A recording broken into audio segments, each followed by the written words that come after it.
Friends, একটা নতুন সকালে আপনাদের সবাইকে স্বাগত। তো আপনারা নিশ্চয়ই অবাক হচ্ছেন যে ক্যামেরার সামনে সকালবেলায় আমি কেন। আজকে হলো লক্ষ্মী পুজো, তাই আমার বাড়ির যে লক্ষ্মী তাকে রেস্টে পাঠিয়েছি। তো সেই জন্য সকালে চাটা আমি বানাচ্ছি। তো চলুন, নিয়ে চা আমার কমপ্লিট হয়ে গেছে, আপনাদেরকে নিয়ে পায়েলের কাছে যাই। কি গো হলো চা? এই তো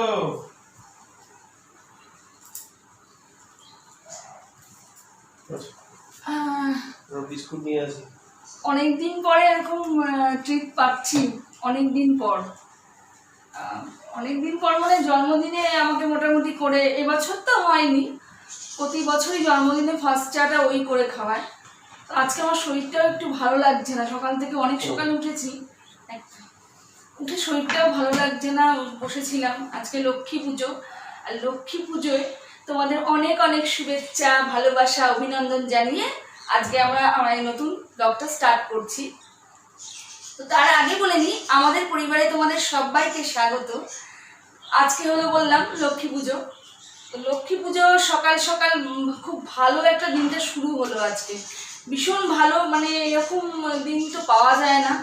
লক্ষ্মী পুজোর সকালে গরম গরম চা, তাও আবার হাজবেন্ডের হাতে তৈরি। মানে ভাবতে পারো তোমরা, আমি তো ভাবতেই পারি না, এটাই আমার কাছে পরম পাওয়া, মানে সারপ্রাইজ। এরপরে সারাদিন তো আছেই, আমি জাস্ট একটু শুরুর টাচটা দিলাম, টাচটা খালি দিল। তো টাচটা দেওয়ার আগে বলে দিয়েছে যে আজকে না একটু পাওয়াটা করছে মনটা।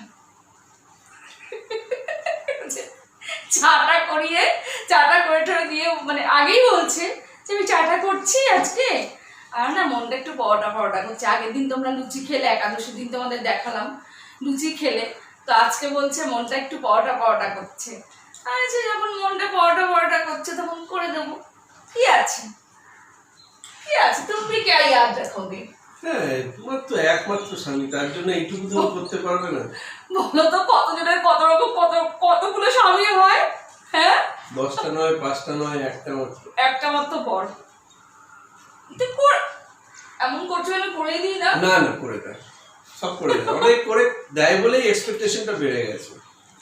তো এখন আজকে তো নিরামিষ আমাদের, কিন্তু আজকে লক্ষ্মী পুজো অন্যবার করি, কিন্তু এই বছর তো আর আমাদের লক্ষ্মী পুজো নেই।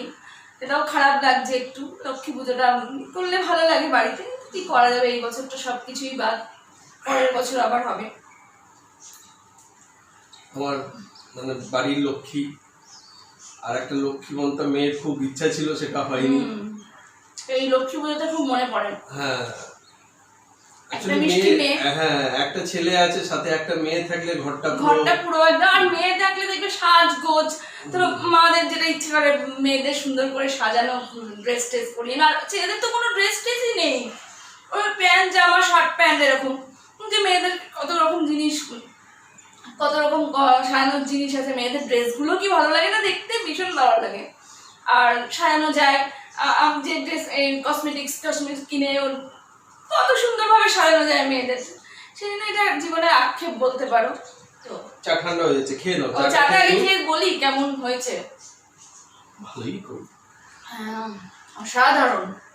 এই চাটাই শুধু পারি, চাটা করে খাওয়াই, অন্য কিছু পারে মানে চেষ্টা করলে পারা আছে, চেষ্টা না চেষ্টা আছে প্রচুর। বাইরে খাটবো, রান্না করে খাটবো, ওই দেখো। এত খাটাতে চাই। আচ্ছা, তুমি আগের দিন আমরা যে ডিনার ব্লগটা নিয়ে বললাম যে ছেলে মেয়ে দুজনের সমান। যদি আমি তোমাদের বলছি, যদি একটা মেয়ে বাইরে কাজ করে ভেতরে ঘরে এসেও কাজ করতে পারে, তাহলে ছেলে কেন করতে পারে না? না, সেই ক্ষেত্রে ঠিক আছে, মানে এই ক্ষেত্রে তো আমরা আমাদের কাজটা ভাগ করে নিয়েছি। তুমি ঘরটা সামলাচ্ছ, আমি বাইরেটা সামলাচ্ছি। সেটা বলবে না তাহলে, সেটা হয়তো আমি বাড়িতে আছি বলে আমি করছি, কিন্তু সেটা যে মেয়েদেরই করতে হবে এটা কিন্তু নয়। এটা আমি একদম অ্যাকচুয়ালি প্রয়োজন পড়েনি, তুমি আমাকে রান্না শেখাওনি কোনোদিন। রান্না শেখাওনি, যার জন্য আমি রান্না শিখিনি। আচ্ছা, বাচ্চা ছেলে তো হাতে ধরে রান্না শেখাতে হবে। জায়গা ছাড়ো, এই তর্ক বিতর্ক চলতেই থাকবে সারাদিন চলবে না। আমাদের এটাই চলে, আমাদের কিন্তু সকালবেলায় যে একটা মানে ছেদ ঘটে গেল যে তর্কের, যে আমি রান্নাঘরে যাই না, আমি রান্না পারি না, আজকে টপিকটা চলবে। না সেরকম। আর লক্ষ্মী পুজোয় ঝগড়া করতে নেই ঘরে কিন্তু একদম ঝগড়া করতে নেই। লক্ষ্মী পুজোয় সবসময় শান্তি, ভালোভাবে থাকতে হয়। তো ঝগড়াটি করে করি না আমি, সেরকম মেয়ে তো। আমরা ঝগড়াঝাটি করি না, খুনসুটি করি। ঠিক আছে আরে চল, চলো চা অনেক খাই, চা কথা খাই। বলছি।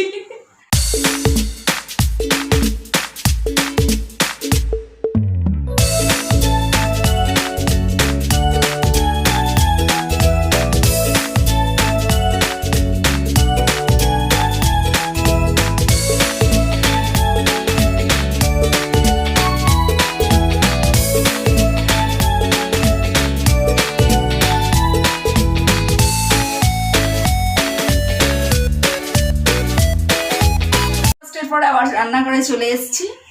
এখন আজকে আমি মানে আজকে রান্না বান্না বলতে নিরামিষ, তোমাদের বললাম আজকে হাজবেন্ড দুপুরবেলা ডিউটি রয়েছে, তাই এখন 11টা বাজে। আর আজকে আমার কাজের বউ মানে কাজের দিদি সকালবেলা এসেই ঘরটারগুলো মুছে দিয়ে চলে গেছে, তাই জন্য এখন আমি তরকারি একটা ফুলকপির তরকারি বানাবো, ডাল বানাবো, মুগ ডাল বানাবো, আর পোস্তর পরে লাস্টে বানাবো হচ্ছে পোস্তর বড়া, গরম গরম। আমার হাজব্যান্ড খেতে খুব ভালোবাসে। আর ছেলে এখন গেল নিচে সাইকেল চালাতে, বেরোয় না খুব একটা সকালের দিকে, এখন যেহেতু ঠান্ডা ঠান্ডা করছে সকালবেলা একটু বেরোলো, ভাল লাগছে না বাড়িতে বললো। আর আমি এখন বসিয়ে দিয়েছি, দেখো দুধ জাল দিচ্ছি। দুধ জাল দিয়ে এখন আমি একটুখানি সিমুই বানাবো। সিমুইটা যদিও এখন নয়, ওই সিমুইটা আমার হাজব্যান্ড আর ছেলে দুজনেই খেতে খুব ভালোবাসে, চালের পায়েসটার থেকে সিমুইটা বেশি ভালোবাসে খেতে। তো এখন সিমুইটা বানিয়ে রাখবো, রাত্রিবেলা রুটি হবে। রুটি তো রেগুলারই করি, আজকে একটু ভাবছি যে সিমুইর সঙ্গে একটু সিমুই, রুটি, আলুর চচ্চড়ি, এই ধরনের আলুর কিছু প্রিপারেশন, জানি যে আলু ছাড়া খেতে পারে না সে কারণে আলুর কিছু প্রিপারেশন করব, আর একটুখানি সিমুই বানাবো। তো সিমুইটা ভাবছি সকালবেলা বানিয়ে তারপরে রান্নাটা স্টার্ট করব। তো আমি এখন সিমুই বানাচ্ছি, ভাবলাম শেয়ার করার কিছু নেই, কাজু কিশমিশ ঘরে কিচ্ছু নেই, শুধুমাত্র চিনি আর দুধ আর সিমুই দিয়ে বানাবো। সিমুইটা আগে একটু ঘিয়ে ভেজে নেবো, চলো করে নিই।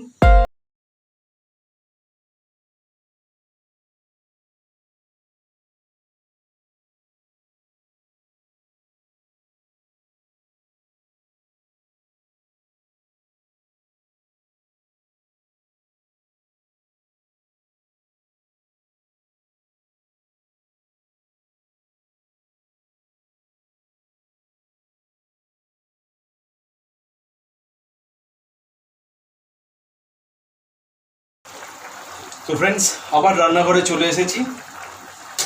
বউ একটা তরকারি বসিয়েছে, ফুলকপির তরকারি, সেটা নাড়ছি। কেন বলুন তো? একটু আগে পেশিতে টান ধরেছে, খাটে শুয়েছিল, খাট থেকে নামতে গেছে, পেশিতে টান ধরেছে, তাই উপরে শুয়ে আছে।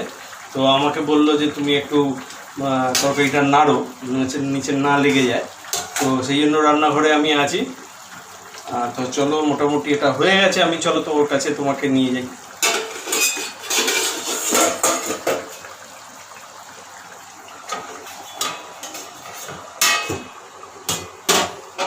চলো।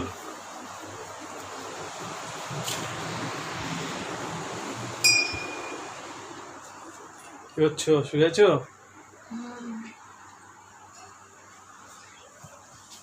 এই যে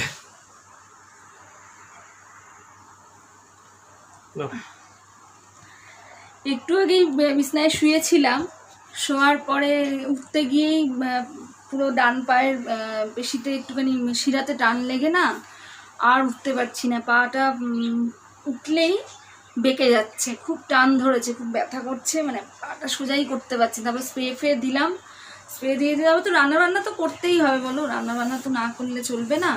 তো রান্না মোটামুটি তরকারিটা, ফুলকপির তরকারি তোমাদের বললাম বসিয়ে দিয়েছি, তো বসালাম। তো এই সময় একটুখানি মনে হচ্ছে কি, একটা মেয়ে থাকলে, মানে আমার ছেলে বলো, আমার হাজব্যান্ড তো সেভাবে রান্নাবান্না কিছু পারেনি, মানে আবার মনে হলো যে একটুখানি যদি মেয়ে থাকতো। মেয়েরা দেখবে কষ্টটা, মার কষ্টটা খুব বোঝে। আর মেয়েরা যতই হোক, মেয়েরা জন্ম থেকে মানে শিখিয়ে না দিলেই মোটামুটি কাজগুলো একটুখানি করতে পারে। আমি যেমন, আমার মা যখন অসুস্থ হতো, আমি মোটামুটি, আমিও ছোটোবেলা মানে আমি বিয়ের আগে কিছুই কাজ করিনি, মা কিছু করতে দেয়নি, কলেজ যেতাম, বাড়ি আসতাম, পর স্কুলে যেতাম, পড়াশোনা করতাম, ব্যাস। কিন্তু মা যদি অসুস্থ হতো অথবা মা যদি ঘর থেকে কোথাও যেত, তাহলে আমি করে রাখতাম। মা সুস্থ থাকলে কিছু করতাম না কিন্তু মা অসুস্থ হলে বা মা কোথাও বেরোতে, কোথাও গেলে কাজে, তখন আমি মোটামুটি কাজগুলো গুছিয়ে রাখতাম। তাই এখন মনে হচ্ছে যে একটা মেয়ে থাকলে মনে হয়, আবার আর একবার মনে হলো যে মেয়ে থাকলে মনে হয় বেশ একটুখানি কিছু না হলেও মার কষ্টটা একটু বুঝতো। এসে গেছো নাকি? হ্যাঁ আমার তরকারিটা দেখে এলে ঢাকা হ্যাঁ, দিয়েছি। ঠিক আছে। হুম। আসলে প্রবলেমটা কি, আমাদের তো একটা প্রবলেম আছে, তোমরা জানো আমাদের যে মানে আমার প্রবলেম ওর আছে। একটা প্রবলেম আছে, যেটার জন্য ছেলেরও সেই প্রবলেমটা, মানে এখনো হেরিডিটারি আছে। স্পেরোসাইসিস রোগটার নাম, যাতে বিলিরুবিন বেশি থাকে, বেশি মানে হয়, নর্মাল hemoglobin রেঞ্জের কম থেকে। থাকে। তো ছেলে হওয়ার পরে, ছেলে না জন্মাবার পরে প্রায় প্রচুর, তোমাদের ও বলেছিলাম বলেছিল একটা 3 ব্লগে। দিন 7 দিন হসপিটালে ছিল, মানে আমি ওকে অন্য হসপিটালে নিয়ে Blood গেছিলাম, change ছেলেকে করতে 3বার হয়েছে। ব্লাড চেঞ্জ করেছে। অ্যাকচুয়ালি কিছুই না, ওটা নর্মালি, যেটা এতদিনে বুঝতে পেরেছি ভেলোর টেলোর ভেলোরে ঘুরে গিয়ে এসে অনেক জায়গা যে ঘুরে এটাই ওর টুরে। নর্মাল। কিন্তু সে সময় ডাক্তাররা জানতো না, ওরা ভাবছে বিলোয়ের জন্ডিস হয়েছে, তার রক্ত চেঞ্জ করে যাচ্ছে। এত কষ্ট যে চোখে মানে দেখা এত যায় না কষ্ট গো, এত পেয়েছে, মানে চোখে সেই দেখা কষ্ট যায় না। যিশু খ্রিস্টকে যা ক্রসে বেঁধে থাকে, আমার ওই ছোট্ট মানে বাচ্চাকে, একদিনের 3 বাচ্চাকে দিনের, 3 ওইভাবে দিনের বাচ্চাকে। ক্রসে বেঁধে ওইভাবে ব্লাড চেঞ্জ করেছে। মানে সেই দৃশ্য এত দেখার পরে কষ্ট, আর তারপরে আমার সেকেন্ড আর টাইম, সেকেন্ড আমার কোনো ইচ্ছাই হয়নি। সেই সেকেন্ড টাইম আর কি, সেই আবার যদি কষ্ট আবার পায় যদি সেগুলো কষ্ট তার পায়, গ্যারান্টি তো এখানকার ডাক্তার কেউ নিতে পারবে না, বললেই সেই নিতে একজনকে পারবে না। পৃথিবীতে নিয়ে আসবো, নিয়ে আসার তার পরে কষ্ট যদি মানে সে তো কষ্ট মানে তার, আর রোগটাই তো ওরকম, যখন তখন স্টোন, গলব্লাডার স্টোন, তারপরে তোমার কি যেন ওটাকে বলে, স্প্লিন বড় হয়ে যাওয়া, বড় অপারেশন হয়ে করতে হতে পারে। operation করতে হতে পারে। আমারও যেমন স্প্লিনটা অনেকটা বড়। তো এইগুলো বিভিন্ন রকম ভাবনা চিন্তা করে আমাদের সেকেন্ড ইস্যু নেওয়ার ইচ্ছা ছিল, কিন্তু বিশ্বাস করো আর আমি নিতে পারিনি। কিন্তু এত কষ্ট আমি এত চোখে দেখতে পারি না বাচ্চাদের, মানে আমি পৃথিবীকে আনবো, আর আমার তো করে দাও, সিম করে দাও তরকারিটা।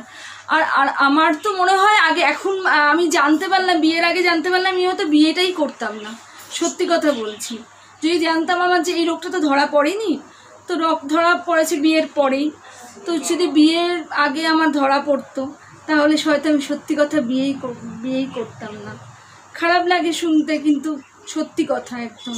তো ফ্রেন্ডস, আমার তো আজকে আর কিছু মানে আমি আর ক্ষমতা নেই ওঠার, পরে একটু পরে আবার স্প্রে দিয়ে উঠতে পারবো কতক্ষণে উঠতে পারবো কিনা জানি না। তো ভাতটা নামানো হয়নি, হাজব্যান্ড করে নেবে, কোনো রকমে করে নেবে। তো ব্লগটা আমি এখানেই এন্ড করে দিতে বাধ্য হচ্ছি। ভেবেছিলাম তোমাদের সঙ্গে লাঞ্চ মেনুটা শেয়ার করব, কিন্তু ব্লগটা সিম করে দিয়েছো? হ্যাঁ, সিম করে দিয়েছি। ব্লগটা এখানেই এন্ড করে দিচ্ছি। ভালো লাগলে অবশ্যই লাইক, শেয়ার, কমেন্ট করো, আর যারা আমাদের পরিবারে নতুন তারা অবশ্যই সাবস্ক্রাইব করো। হ্যাঁ, না আরেকটা জিনিস বলার আছে, সেটা হচ্ছে যে আমাদের আগের দুটো ভিডিওতে তোমরা দেখেছো, আমরা দুটো ভিডিও যেখানে আমরা ইউটিউবারদের নিয়ে কথা বলেছি।